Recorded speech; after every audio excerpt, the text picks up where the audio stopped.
achieved.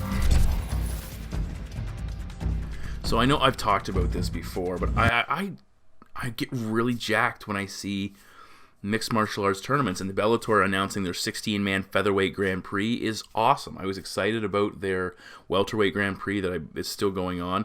It's kind of unique that they're allowing the champion to fight, and each fight's a 5-round matchup when his throughout the entire tournament, and when he fights, his title's on the line. So I think that's pretty darn cool.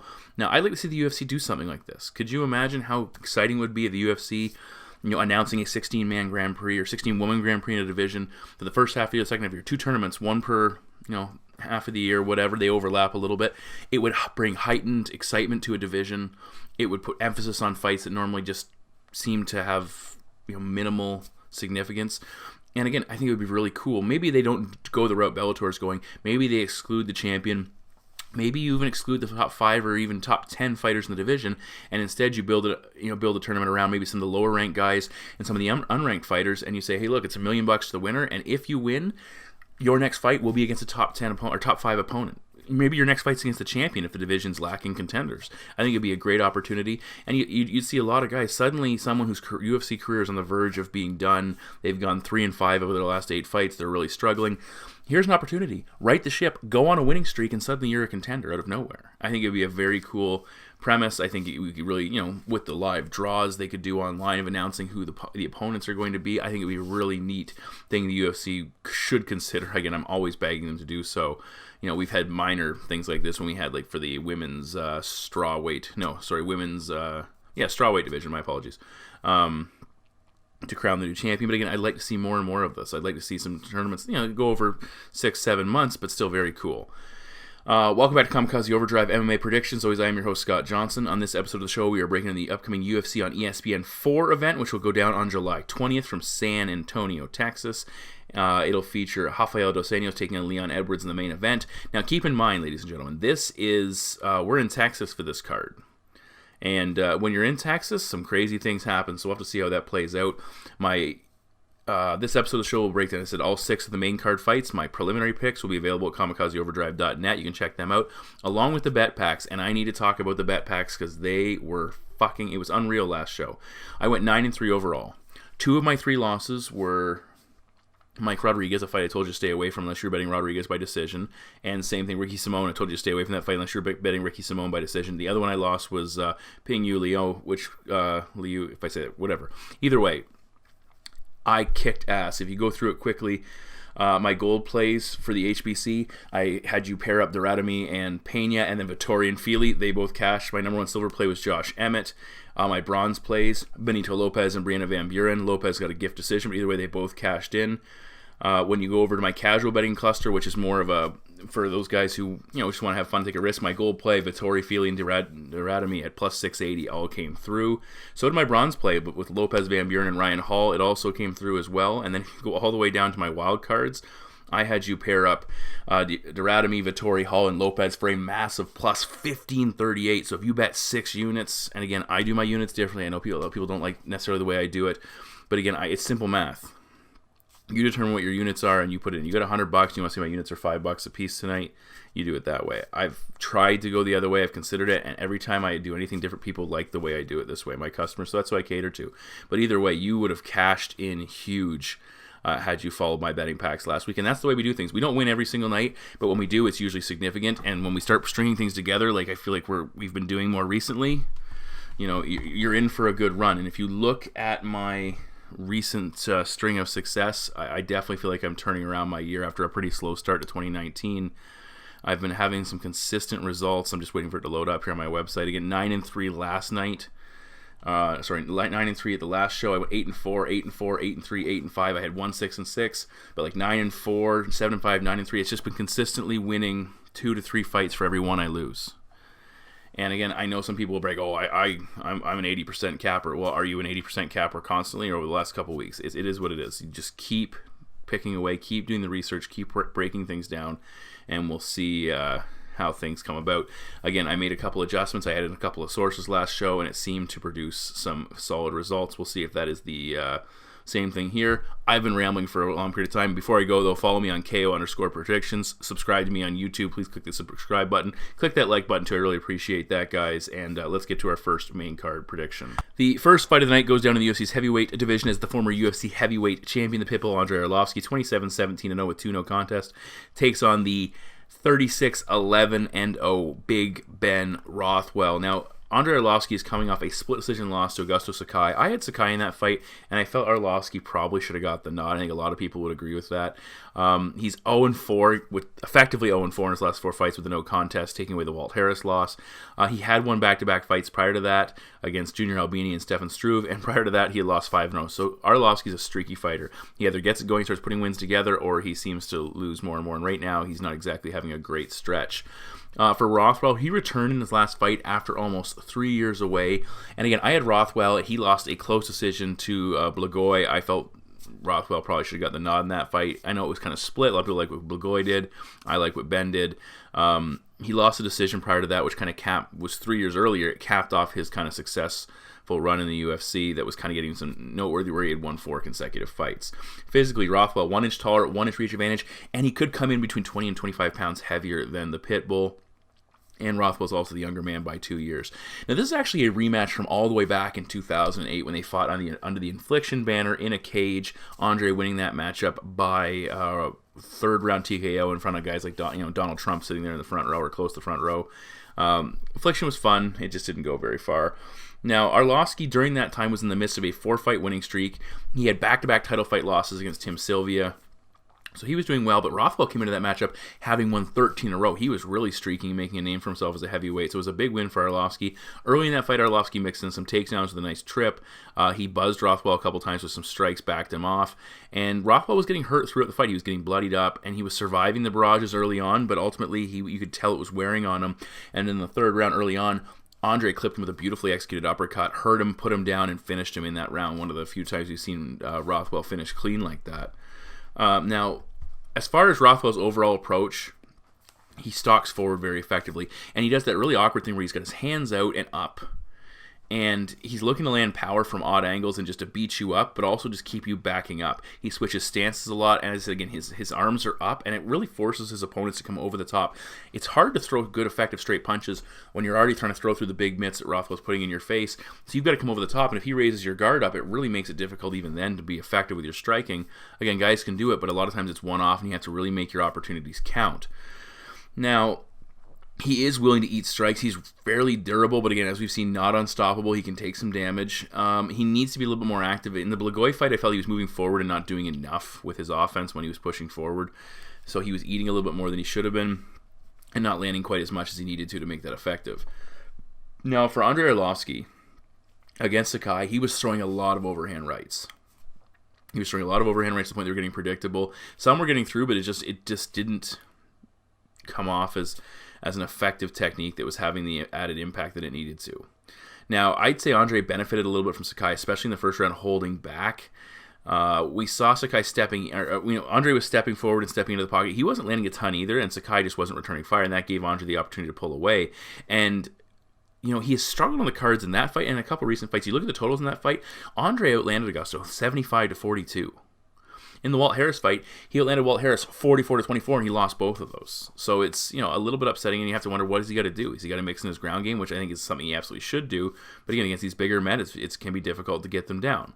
Now, Rothwell hits exceptionally hard, big, and when he pounds, he doesn't look fluid when he throws, but when he hits you, you're in trouble. And again, Andrei's chin is always a point of vulnerability. It's always something we talk about, despite the fact he's gone to multiple decisions in recent outings. And some people would say that's probably a curse. He's trying to avoid getting knocked out, but at the same time, it's taking away from his aggression, it's taking away from his offensive output, and it's making it difficult for him to win fights. Rothwell, I think, is in a better fight here as far as his development in the first fight. Despite the fact he was going into that first fight having won 13 in a row, I really feel he's developed into a better version of himself. And he's also in a better fight here with the turnaround after his last matchup. When he fought Blagoy, 3 years is a long time to be off. He walking when you're 34, 35, and now coming back in your late 30s. But I think here in this situation, the quick turnaround, he'll be in a better position. The ring rust will be gone. I think it's a better spot for him. For Andrei Arlovski, he hasn't finished anybody since 2015 when he took out Travis Browne in an absolutely crazy brawl. And at that point, I think everybody and my grandmother was knocking out Travis Browne or finishing him. And again, as I said, Andrei's had a lot of trouble winning decisions. He's had to be very definitive. He's had to use takedowns, especially as we saw in the Stefan Struve fight. I don't know if he can do that here. Rothwell has finishing skills, and he's more aggressive.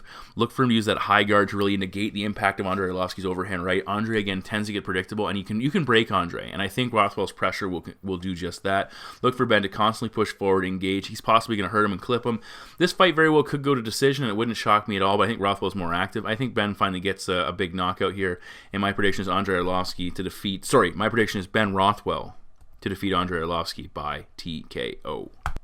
Fight number 2 in the main card is in the UFC's lightweight division. Is Alexander the Great Hernandez, ranked 13th with a record of 10 wins and 2 losses. Takes on the always lovable Francisco Massaranduba Trinaldo, fighting out of Brazil, 23 wins and 6 defeats. Hernandez is coming off his first UFC loss. It's also his first pro loss in 6 years, just the second of his career, as I just mentioned.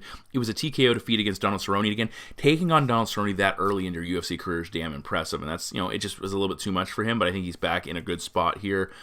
He had back-to-back wins over Olivier Aubin-Mercier and Beneil Dariush, 2 good fighters who are, I'd say, just slightly above Trinaldo, but definitely behind Cerrone as far as what they've accomplished. Trinaldo, TKO win over the retiring Evan Dunham in his last fight. He had lost fights to James Vick, then beat Jim Miller, and then was subbed by Kevin Lee prior to that. Prior to that stretch, he had won 7 consecutive fights and was really starting to make a lot of noise and nearly took out Kevin Lee, which would have really put him in a good spot. Both guys 5'9", 2-inch reach advantage for Hernandez, and he is the younger man by 14 years. Yeah, Trinaldo is certainly getting up there in age. Now, when you look at the Brazilian's assets first, he has improved his cardio. It's not perfect, but it's better than it used to be. His volume game has also picked up, and when you can improve your cardio and then also improve your volume and pace, that's a solid move as far as your mixed martial arts career is concerned. His power is there. If he cracks you, you're in serious trouble. He has serviceable takedown defense and decent wrestling. He's one of these guys where he's either better than you at wrestling and he utilizes it, or he's not as good as you at wrestling and it becomes a vulnerability. Now, for Hernandez, he's very fast, very quick. He has lots of movement. He's in and out, very difficult to time. He's got good power in his hands. He's got very good wrestling. And the thing is, he's younger than Trinaldo, and he's got a lot less mileage on those legs, on that body, than Francisco does as well. Now, as far as weaknesses are concerned, you look at Trinaldo, he can be broken down. He can be hurt. We've seen that in fights. Even if he's not finished, he can certainly be hurt and he can get tired. Eventually, if you push a pace he's not comfortable with, again, he's figured out how to maintain a pace and a volume output that works for him, but if you push him beyond that, he can get himself in some trouble. Now, Hernandez, some of his weaknesses, inexperience, maybe a little overzealous. That's what Cerrone was able to capitalize, take advantage of, and take him out and finish him ultimately, and that's what we saw there. Now, when you look back at the Evan Dunham fight against Trinaldo, Dunham, he's not exactly an older version of Hernandez, but there are some comparables. Dunham carries a fairly steady pace, and he's a good ground fighter. And we saw him have a lot of success early against Trinaldo, pushing the pace, getting in his face, landing shots, defending any takedowns by Trinaldo, and getting on top at times, and he was looking decent. And Hernandez can push a similar pace and a actually far greater pace. But I think with the big difference, he also hits with more power than Evan Dunham does. So when he connects on Trinaldo, that's going to count for a lot of things. Francisco absolutely has power, but his striking tends to be a little bit simplistic at times and a little bit wild, especially as he gets more drawn out, more tired. If he can connect, he certainly could hurt Hernandez, and he's coming off that Cerrone loss. If Hernandez gets hurt, it could buckle his confidence. It could be one of those things where it's just like, uh-oh, here we go again, and I'm in trouble, and you just fold up. I think the factor here that's going to be big in this fight is that Hernandez has very good wrestling. If Trinaldo can, again, win the wrestling battle, it's a massive edge for him. But if he can't, he loses a key weapon offensively, and he becomes a detriment. He becomes a thing where he can be exploited on the ground, and that's a huge concern. When you look at what Hernandez did, he took down Olivier Aubin-Mercier on 4 different occasions and kept him down on the mat with relative success. And that's important. He could replicate that success against Trinaldo here and probably do more on the mat. Once he gets Francisco on his back, again, it's going to score points, it's going to tire him out, and it's going to take away some of Francisco's big weapons. Hernandez, I think, ultimately has too many tools, and short of the Brazilian landing something significant on the feet and finishing him, which, again, it's not out of the question. It's certainly not impossible. I don't even think it's improbable. It's just something that's a lower percentage of happening. Look for Hernandez to push a pace that Trinaldo simply can't handle, eventually hurting him and eventually finishing him. And my prediction is Alexander Hernandez to defeat Francisco Trinaldo by TKO. Fight number 3 in the main card is a fantastically interesting matchup. We're in the UFC's lightweight division as the 15th ranked James the Texecutioner Vick, 13 wins and 3 losses, takes on Dan the Hangman Hooker with a current record of 18 wins and 8 defeats. Now, Hooker's coming off a brutal TKO loss to Edson Barboza, a fight I correctly predicted that a lot of people gave me grief over. I ended a 4-fight winning streak and temporarily halted his rise to contention. Now, for Vick, he's been in a similar situation. He had won 4 in a row. He had gone 9-1 over a 10-fight span in the UFC, but he has since lost back-to-back fights in brutal fashion to Justin Gaethje and then to Paul Felder last time out. So both guys are looking to rebuild their momentum. Both guys are very tall for the division, but Vick still 6'3", 3 inches taller than Hooker. He'll have a 1-inch reach advantage. Hooker is the younger man by 3 years. Now, both fighters have exploitable flaws that their respective opponents in this matchup are capable of taking advantage of and winning the fight on the basis of. Now, for Hooker, he has a tendency to get outworked. He sits back, he lets the action come to him. If he can't score a finish, he is often behind in the cards, or in the case of Barboza, the damage that he was absorbing just piled up, and eventually he couldn't continue despite how tough he was, or tough he is, and lost the fight. For Vick, he's aggressive, and aggressive sometimes to a fault, and his chin and durability is a major concern. He has lost 2 of his 3 UFC bouts by knockout. Dariush brutally knocked him out. And not really a knockout artist. Brunel's a good striker, but he's not really a knockout artist, and he KO'd him, and then Justin Gaethje blasted him out and took care of him. Now, when you look at some of the positives, Vick, he's a pretty active boxer. He likes to get in there and really mix up and throw those combinations quickly, and that's really been at the crux of his rise into contention, into notoriety. Uses a lot of directional movement all over the cage, in and out, back and forth, right and left, and he will work in some kicks as well, which a guy his height should absolutely do. His range work is relatively decent, but his opponents still find a way to get on the inside and land some offense. Now, for Dan Hooker, he does really good work on the inside as well, landing short strikes once his opponent closes the distance. For a guy who's got a long reach and is traditionally the taller man, it's not exactly what you'd expect to see out of him. When he took down Gilbert Burns, he landed some counter punches as Burns kind of pressed forward. Against Jim Miller, he landed a beautifully well-timed knee. How will those type of, maybe not the counter-striking, but the knees and things he likes to work in there, how does that work against a guy like Vick who is taller than him? Very effective against a shorter guy like Jim Miller. I don't know how effective they're going to be against a guy like Vick who's significantly taller than him. Now, Vick is coming off a fight where he actually landed more strikes than his opponent, but he wasn't as impactful and lost a decision as a result. I had Vick in that fight, so obviously I was wrong. Hooker was throwing a lot of kicks versus Barboza in his matchup to legs and body, but he wasn't closing and he was trying to close the distance and clinch. He just wasn't being effective with his techniques. He was trading single shots at range and letting Barboza go off with combinations. So, in Vick's case, he was throwing enough volume, just not enough, having enough impact. For Hooker, he was looking for the big impact, but not throwing enough volume. And, he tends to work from range a lot and not throw a lot from the outside until he gets to move in. And sometimes when he does press forward, that's when he's most effective. When you look at Hooker's record, though, the guy is 1-5 in decisions. In the UFC, he is 1-4 in fights that go to the third round. So you have to say he's the type of guy who needs to finish his opponents based on the style he throws. Now, he does have 4 first-round finishes. He also has 2 second-round finishes. And if you look at those 2 second-round finishes against Ross Pearson and Hatsu Aoki, which seems like it was a decade ago, I'd say both those fights, Pearson and Aoki won the opening round, and Hooker is able to rally. Hooker is a guy who really relies on those big moments in fights where he either hurts you and turns the fight in his direction, or he finishes you. If those don't come, he gets himself in some trouble. Now, Hooker's coming off a very rough fight where he was climbing up. It's almost like a post-title fight scenario. He's moving up, and asking for a big-name fight. It was a co-main event, I believe. Gets a well-known top talent in Edson Barboza and gets obliterated. That's a tough thing to rebound from. Vick, he's moving beyond a similar scenario. He's lost back-to-back fights. He had a huge opportunity taking on Justin Gaethje, again, rising to contention. I believe he was fighting at home in that matchup. And again, he's fighting in Texas here, but he was fighting at home in that matchup. And main event, and he got taken out very, very quickly. And again, post-title fight letdown scenario. That's hard to rebound from. And he came out and he fought a decent fight against Felder, but he lost the matchup. So now here's a situation where he knows 3 fights in a row really kills all momentum and all chances of him contending. So this is a huge opportunity for him to get back in the win column. And I think he's mentally in a better spot than Daniel Hooker. Hooker, I think he needs a finish. And getting a finish is a legit possibility. James Vick is very finishable. But again, I don't like his tendency to sit back and play. I think it plays in the hands of Vick's offense, where he likes to bounce around and throw strikes and move and hit you and get in and out. The best way to fight Vick is with constant pressure. engaging and eventually hurting and finishing him. Push forward, put him on his back foot, make him doubt himself, and do some serious damage. Instead, look for Vick to use a lot of volume and movement, and Hooker's not going to be able to match it. That's what it comes down to. Hooker relies on that one major event turning a fight in his favor. If it doesn't come, he's in serious trouble. He doesn't usually win fights if it doesn't come. I think that's what we're looking at here. Well, a lot of people would look to jump on Vick as the underdog, saying, hey, look, there's no way he's going to survive Hooker's power, which, again, maybe that's the case. Maybe Hooker fucking gets him out of there in fine fashion, but my prediction is James Vick to defeat Dan Hooker by decision. Fight number 4 in the main card is our second of 3 heavyweight bouts we're going to get to see, as the Prince of War Greg Hardy, the very controversial Greg Hardy, 3-1 overall, takes on Juan the Kraken Adams. It says undefeated at 5-0, he's actually 5-1.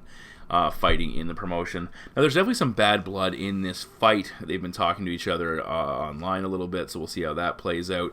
Now, it's also interesting to note with these two guys very early in their pro careers, both Adams is coming off a loss to Arjun Singh Buehler, who basically his contract wasn't renewed once it expired with the UFC. Good Canadian fighter, had a pretty good run in the UFC. Again, won a couple of fights. I think he went 2-1 over 3 fights. Not super exciting, but just a tough guy who's going to put some pressure on fighters and see where they're at. And the UFC opted not to bring him back. Yet here we have a couple guys who are 1-1 in the UFC. One guy got DQ'd, and the other guy lost to a fighter that was then basically let go, or just not renewed. So again, it does bring into question some of the legitimacy of the sport. Nonetheless, Adams comes into this matchup 1-1 inside the octagon. He has a third-round TKO victory over Chris De La Rocha. Decision loss to the aforementioned Canadian. For Hardy, 1-1 in the promotion, a DQ loss to Alan Crowder, and then a win over Smolyakov in his last TKO victory over Smolyakov in his last outing. Now, physically, both fighters are fucking huge. 6'5", 1-inch reach advantage for Adams. Both guys will hit the 265 mark. They're just massive men. Now, Juan Adams is the younger man by 4 years. We know Greg Hardy's a former NFL player, so this is kind of a second sports career for him. Hardy talking a lot in the media about wanting to be a huge heavyweight athlete, crossing over to boxing. I'd try and get your record a little bit better in the UFC and mixed martial arts before you decide to go to sports. Now, Hardy walked through his amateur competition and his early pro bouts. He won all of them inside the first 60 seconds. And since he's come to the UFC's 2 fights, both of them have been longer, and we've seen him pushed a little bit more, and again, that can be difficult for a fighter. Juan Adams had similar success. His fights all mostly ended in the first round as well. I think they all ended in the first round as well prior to the UFC. Longer knockouts, but still inside the first 5 minutes. Against De La Rocha, it took him to the third round to get that fight finish, and again, of course, losing to Arjun in his last matchup. So again, then they've had similar successes. They've had similar trials and tribulations as well. Now, both fighters have focused their attack.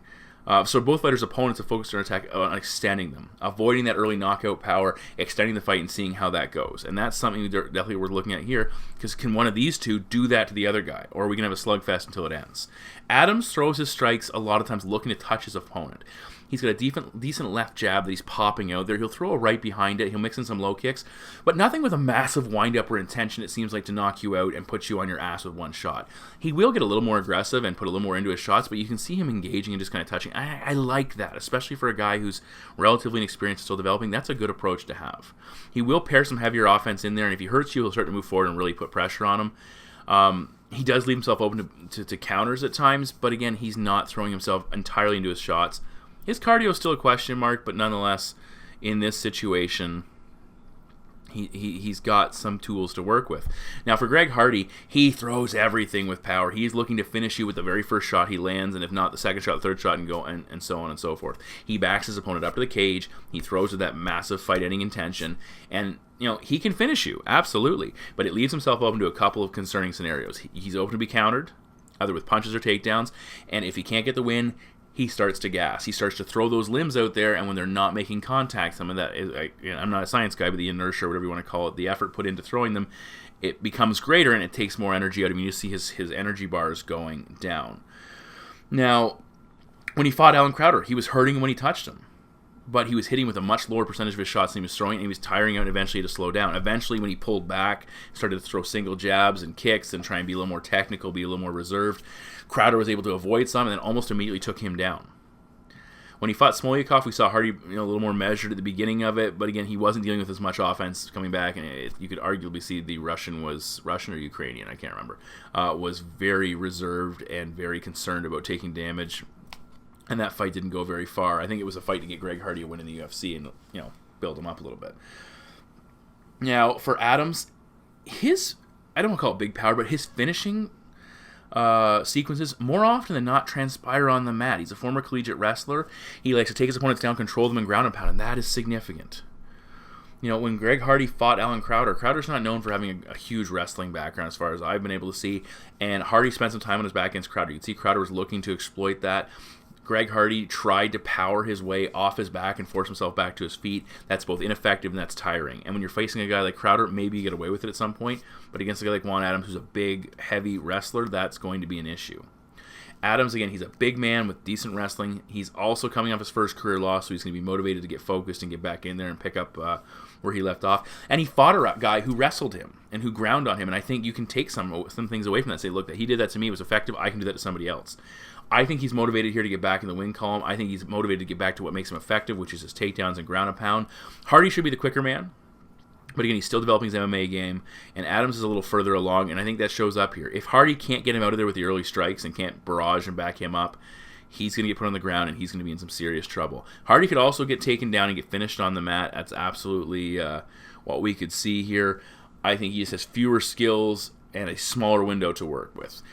He basically needs to move forward, knock you out, or else he's going to be in trouble. And we could see... what I meant to say is Hardy could also get taken down and ground out for a full 3 rounds and exhausted.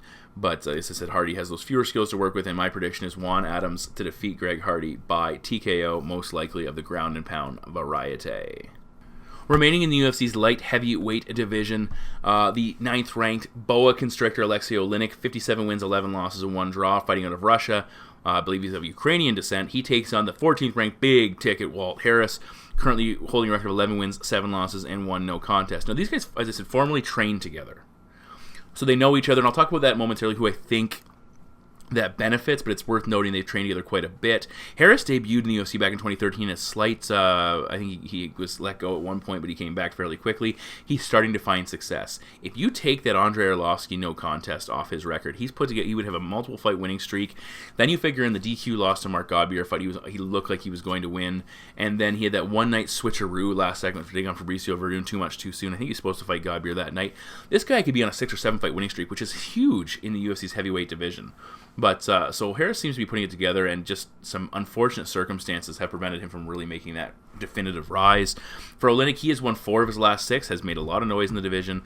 He had a TKO loss to Alistair Overeem and another one to, I almost said Walt Harris, to Curtis Blades. In this current streak, he submitted Mark Hunt, Junior Albini, Travis Brown, and Victor Pesta. Physically, Harris, 6'5", 3 inches taller than Alexei. He'll have a 3-inch reach. Oleinik will have a 3-inch reach advantage, which is incredible. He's got very long arms for his frame. Walt Harris is the younger man by 6 years. It's also worth noting Harris has 20 pro fights.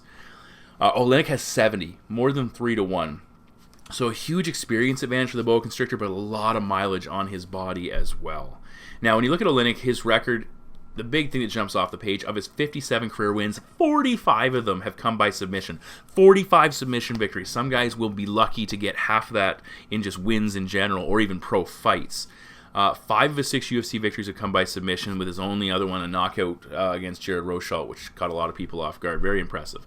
Now, for Oleinik, his game plan is to close the gap and force his opponent into a grappling exchange.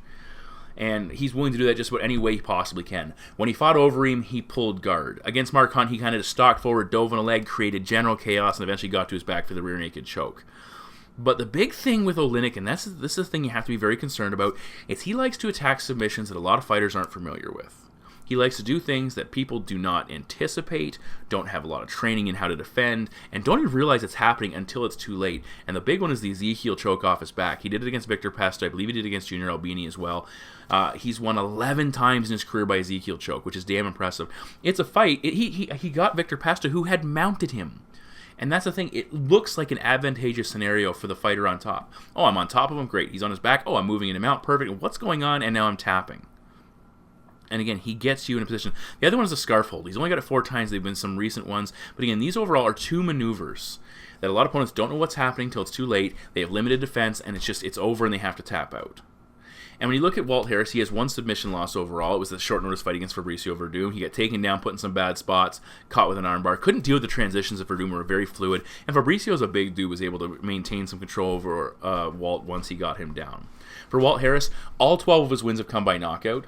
He would have one decision victory on his record if it wasn't for the Andrei Arlovski fight being overturned. He's not a high-volume fighter. He's 2-4 with 1 no contest after the first round. But he's found more success in recent fights. He's learning how to pace himself out. He's learning. At one point, he was the type of guy where he was done. If he doesn't beat you in the first round, the fight's over for him. He's going to lose. He's just in rough shape.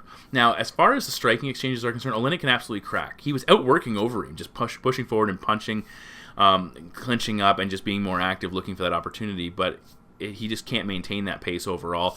He did some decent dirty boxing against the cage, which was very effective. But Overeem just kind of was biding his time. The thing I don't like with Alexei, he tends to lower his head behind his combinations, and he throws without looking. And while he can hurt you, and he can close distance behind it, it leaves him open. And Overeem was looking for knees and uppercuts. And actually, I really like the way Harris kind of lowers his position when he strikes. He spreads his base out a little bit, and he drops it and cracks you. And with a guy like Olynyk, who's coming in waiting for those big, leaping hooks, that's going to put Harris right in position to counter-strike and hurt him. Again, if Alexei can take him down or create a scramble situation, he absolutely could grab the submission. Walt Harris needs to be fucking smart here, people. If he gets an opportunity to jump on top, do not get back, especially early in the fight when you're dry and you're both, not tired. You need to avoid that situation. Harris is the better athlete overall. He throws with significant power. He doesn't always open up, which could actually prevent chaos here. If he just opts to circle out instead of trying to stand his ground and counter, that could actually help him, and Alexei will see him start to slow down and push forward more and more and more with limited effectiveness. Harris has that knowledge from training with Alexei. He is going to come to this fight very aware, the combination of seeing what he's done in recent outings and what he's done in the gym, aware that Alexei is going to want to basically close the gap, tie up with him, and go to work on the mat. I think that's going to allow him to be a smarter fighter here. I think we're going to see Walt Harris catch him coming forward, land some big shots, and eventually put Oleinik... I don't know if he'll put him out, but it'll be one of those things where he just hurts him enough where eventually Oleinik folds up. And my prediction is Walt Harris to defeat Alexei Olynyk by TKO. And finally, in the main event of the evening, we're in the UFC's welterweight division. The 4th-ranked former lightweight champion and now 4th-ranked welterweight Rafael dos Anjos, 28 wins, 11 losses, and no draws, takes on the 12th-ranked Brit, originally from Jamaica, Leon Rocky Edwards, with a current record of 17 wins and 3 defeats. Now, RDA is coming off a submission victory over Kevin Lee. Prior to that, he had lost back-to-back fights to the current, I can't even keep track anymore, interim champion Colby Covington, and the new current Kamaru Usman, the current welterweight champion. Overall, Rafael is 4-2 at welterweight. Edwards is rolling. He comes into this matchup having won 7 in a row, and you look at some of the guys he's beaten on that streak. Vicente Luque is an incredibly impressive victory considering what Luque is doing right now. Brian Barberena is always a tough out. Donald Cerrone was doing well as well, and Edwards kind of thumped him. And then, of course, taking out Gunnar Nelson by split decision in his last fight, also very impressive. Now, Edwards, 4 inches taller, 4-inch reach advantage. Both guys are southpaw, which is very interesting. And Edwards, though, is the younger man by 7 years. Now, the first major question with RDA is, are the issues of size becoming a problem when you get to that upper echelon of welterweights? Skill and technique can help him overcome some of the issues, but when you fight bigger welterweights who are looking to grind you out, is that too much for him to deal with? And then we saw that with Covington, who's not a big welterweight himself. Usman's a very big welterweight. But is that a problem? He was ground down by Kamaru. He was ground down by Colby. He was having his moments, but he was getting outworked. He was getting worn on, and it was showing up. Versus Kevin Lee, he was actually having similar issues early on. Lee was controlling the majority of the grappling exchanges, was having success against Rafael, and it wasn't until Lee basically, his gas tank went to E, that Rafael was able to put him away. Lee completed 6 takedowns over the first 3 rounds of the fight. That was impressive. But he got gassed. He went 0 for 4 in round 4, and he got finished. When you look at Usman and Covington, they landed a combined 19 takedowns against Dos Santos. That's pretty impressive. For Leon Edwards, he has really done a nice job of augmenting his striking. He comes from a boxing background, but he's added wrestling. He took Nelson down twice, had mixed results on the mat with him. Better early on. He got tired later in that fight, and that cost him. 3 against Barberena, 3 against Luque. And if you're taking Luque down, that's impressive. And against Albert Tumenov, who was an absolute killer at the time they were facing off, he took him down 3 times and submitted him. he has been taken down in fights, and Nelson gave him a lot of issues on the mat, but, can RDA hold up against a bigger man in a grinding type affair? Last man to beat Edwards was the current champion, who went 6 for 13. Usman's a monster, and he only landed less than 50% of his takedowns against Edwards, and we saw Edwards really force him to work hard. So I like his, I like his skill in that type of takedown defensive scenario. Edwards, again, he works very hard when his opponent's trying to take him down, and I think that could force Rafael to expend a lot of energy trying to put a bigger man on the mat. Now, RDA overall is the more active striker. He would utilize kicks. He utilized in the very brief exchange with Neil Magny, which helped him to deal with the fact that Neil's a much longer fighter. Got the fight to the ground and got the finish. I think he knocked him down with a leg kick. Edwards is a good striker. He's got some pop in his hands, but again, he's found more success augmenting his volume with clinch and takedowns, and I think that's a key aspect here. Edwards might not always be able to take RDA down, but I look for him to clinch him against the cage, grind him into the wall. We saw Covington have success there, just putting him on the cage. Usman, it was just a case of once you start putting him on the cage, once you start pushing him there, once you start tiring him out, things become easier. Dos Anjos becomes less resistant. Still tough as fuck, but just not the fighter he needs to be to win a fight. RDA, he struggled with heavy grinders, and that is what Leon's going to be in this matchup. Leon might not have the wrestling pedigree of a Colby Covington or a Kamaru Usman, but he's certainly a very, very capable mixed martial arts grinder and wrestler. And again, RDA is good in that situation, but again, it's the size factor here. Look for Leon to just grind on him, push him into the cage. He had a lot of success against Donald Cerrone in a similar type situation.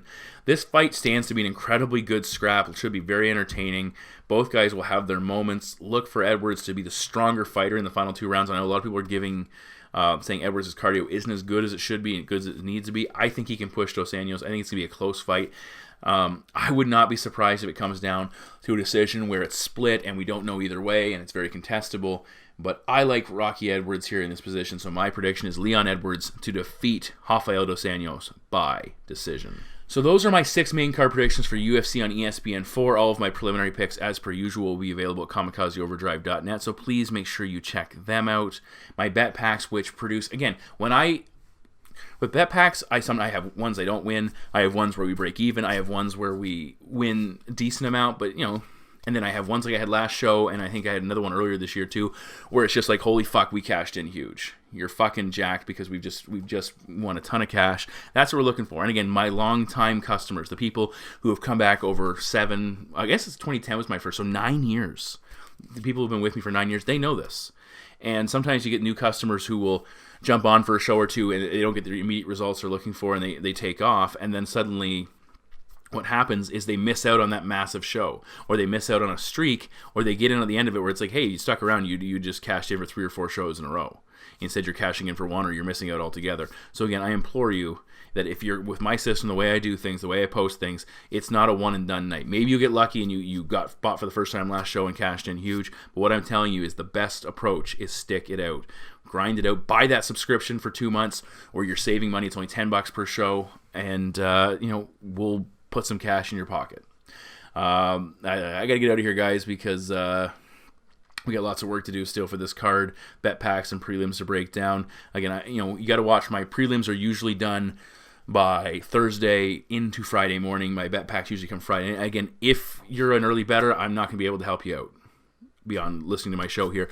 But if you're a person who wants to wait till Friday evening or even Saturday morning to get your bets in and get as much information as possible, maybe the odds change a little bit, and I know the lines are on the move, but you want to go into that with as much information as you possibly can, then I'm your guy. Stick it out with me and we'll certainly make things happen. Follow me on KO_predictions. Make sure you like and subscribe to this video, subscribe to my channel, and I will talk to you soon. Take care. Hi.